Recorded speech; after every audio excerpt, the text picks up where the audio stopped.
প্রিয় দর্শক, আসসালামু আলাইকুম।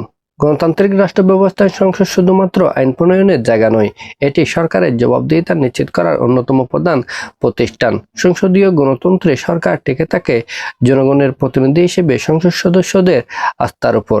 যদি সরকার সংসদ সদস্যদের আস্থা বা জনগণের প্রত্যাশা পূরণে ব্যর্থ হয়, তাহলে কোনো সংসদ সদস্য বা বিরোধী দলের পক্ষ থেকে অনাস্থা প্রস্তাব আনতে পারে সংসদের মধ্যে। অনাস্থা প্রস্তাব মূলত একটি সাংবিধানিক এবং রাজনৈতিক প্রক্রিয়া, যার মাধ্যমে পরীক্ষা করা হয় সরকার এখনো সংসদের সংখ্যাগরিষ্ঠ সদস্যের আস্থা ধরে রাখতে পারছে কিনা, অর্থাৎ জনগণের প্রত্যাশা পূরণ করতে পারছে কিনা। তবে বাংলাদেশের সংবিধানের ৭০ অনুচ্ছেদের মাধ্যমে এই প্রক্রিয়াটিকে বিলুপ্ত করা হয়েছে।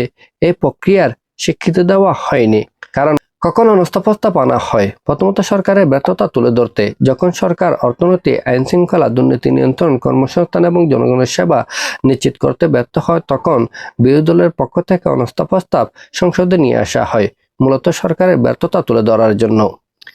বাংলাদেশের বাস্তবতা: বাংলাদেশ সংসদীয় পদ্ধতির গণতন্ত্রের অংশ হিসেবে অনাস্থা প্রস্তাবের ধারণা রয়েছে, তবে বাস্তবে দলীয় শৃঙ্খলা, সংসদের সংখ্যাগরিষ্ঠতার কঠোর নিয়ন্ত্রণ এবং রাজনৈতিক সংস্কৃতির কারণে অনাস্থা প্রস্তাব কার্যকর রাজনৈতিক হাতিয়ার হিসেবে খুব বেশি দেখা যায় না।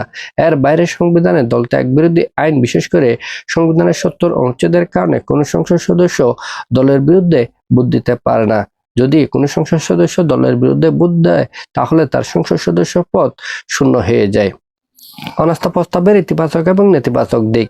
ইতিবাচক দিক: সরকারের জবাবদিহিতা বাড়ায়, সংসদের কার্যকারিতা শক্তিশালী করে, ক্ষমতার অপব্যবহার রোধ করে, বিরোধী দলের মতামত প্রকাশের সুযোগ সৃষ্টি করে।